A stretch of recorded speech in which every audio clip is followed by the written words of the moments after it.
2021 पासून तर आतापर्यंत हे पहिलं वर्ष आहे की सीईटी सेलनं जवळपास 972 मुलांचे फॉर्म रिजेक्ट केले. ही लिस्ट तुमच्या समोर दिसते. आता हा समजा पहिल्या रजिस्ट्रेशनचा विषय आहे, एमबीबीएस बीडीएस वाल्या. बीएमएस बीएचएमएस वाल्या रजिस्ट्रेशन सुरू झाल्याच्या नंतर आपल्या सोबत पण असंच होऊ शकतं. सोबतच जर तुम्ही स्कोअर जरी आणलेला असेल, चॉईस फिलिंग करायच्या वेळेस जर तुमची काही चुकी झाली, तर चॉईस फिलिंग सुद्धा डायरेक्ट त्या ठिकाणी नील दिसू शकतात. तर त्यामुळं हा व्हिडिओ सविस्तर बघा. म्हणजे नो चॉईस असं पण येऊ शकतं. चॉईसच फिल नाही केल्या असं सुद्धा येऊ शकतं. तर त्यामुळं थोडं व्यवस्थित बघा.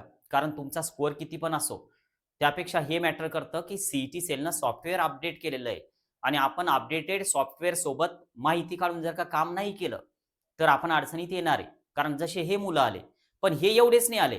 जर समजा अजून आपण एक मेरिट लिस्ट बघितली महाराष्ट्रातली मागची प्रोव्हिजनल मेरिट लिस्ट, तर झालेल्या रजिस्ट्रेशनपैकी की जे रेड मार्कमध्ये आणि डायरेक्ट ते कन्व्हर्ट झाले वेगळ्या कॅटेगरीमध्ये, तर तो पण डेटा आज मी तुमच्यासोबत शेअर करतो. आणि याचे नेमकं कारण काय होते, कशामुळं असं झालं, तर हे पण आपण डिस्कस करू. बघा आता जर समजा आपण हे मी सगळे कारण या ठिकाणी तुम्हाला सांगणार आणि चॉईस फिलिंगच्या वेळेस काय काळजी घ्यायची, तर हे पण सांगणार. पण त्या अगोदर जर तुम्ही नवीन असाल तर सबस्क्राईब करा आणि कुठं जर जॉईन केलेलं नसेल, तर अजूनही तुम्ही जिजाऊ अकॅडमी जॉईन करण्याचा निर्णय घेऊ शकता.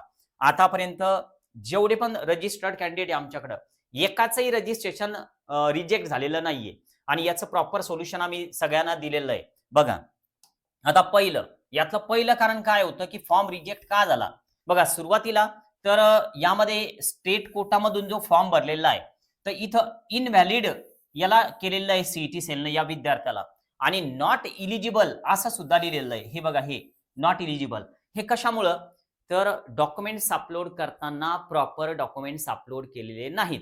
बरेच विद्यार्थी असे होते, की ज्यांनी स्वतःची काउन्सिलिंग स्वतः केली, पण प्रॉपर नॉलेज नसल्यामुळं जे डॉक्युमेंट्स 12thचं होतं ते 10च्या ठिकाणी अपलोड केलं आणि जे 10चं होतं ते 12च्या ठिकाणी आणलं.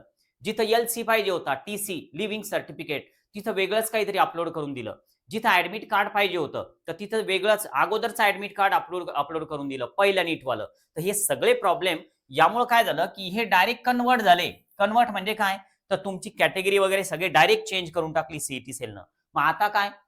जर तुमचं ऑनलाईन जर सोल्युशन तुम्हाला नाही मिळालं, तर सीईटी सेलला व्हिजिट करून नंतर मग ते करून घ्या. थोडक्यात खर्च वाढणार आहे. कारण सीईटी सेलला व्हिजिट करून पण मानसिक ताण तो वेगळाच येणार. तर त्यामुळं आता दुसरं रिझन बघा, हे पण कन्व्हर्टेड आहे. म्हणजे डायरेक्ट याला कन्व्हर्ट करून टाकलं. महाराष्ट्र स्टेटचं जे पण समजा याच्याकडे कॅटेगरी सर्टिफिकेट असेल, तर त्याला कन्व्हर्ट करून टाकलं. आणि इथं लिहिलं इनव्हॅलिड डोमासाईल. थोडक्यात याचं महाराष्ट्राचं जे डोमासाईल आहे, तर ते इनव्हॅलिड होतं. डोमासाईल तर अपलोड केलेलं असेल, मग इनव्हॅलिड का होतं? तर हे रिझन तुम्हाला माहिती आहे का? तुमच्या नावासमोर जर असं आलेलं होतं, तर कशामुळे आलं?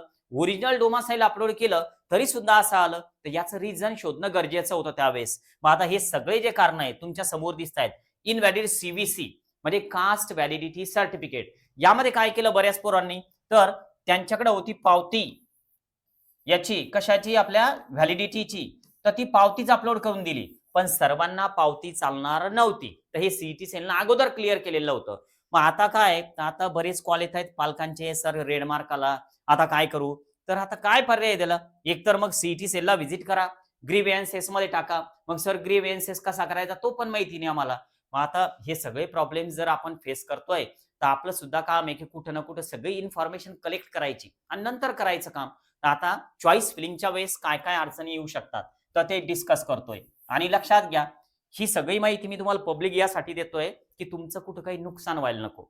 नाहीतर जेवढे आमचे जॉइंट स्टुडंट आहे, की जे एक पण रिजेक्टेड लिस्टमध्ये आले नाही, तर ही माहिती मी त्यांना पण फक्त पर्सनली वैयक्तिक ग्रुपवर सांगू शकलो असतो. पण कशासाठी?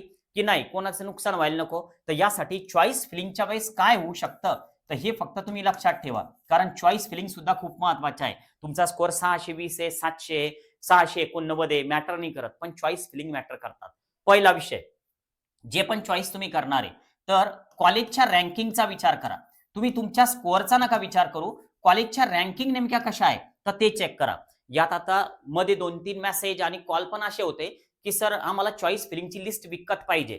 लक्षात घ्या, चॉईस फिलिंगची लिस्ट विकणे, रजिस्ट्रेशनचे व्हिडिओज विकणे, तर हा आमचा बिझनेस नाही. आम्ही एक आवड म्हणून विद्यार्थ्यांना गाईड करतोय. जे काउन्सिलिंग जॉईन करतात तर त्यांना ह्या सगळ्या गोष्टी आम्ही प्रोव्हाइड करतो, पण ह्या लिस्ट वगैरे आम्ही विकत नाही.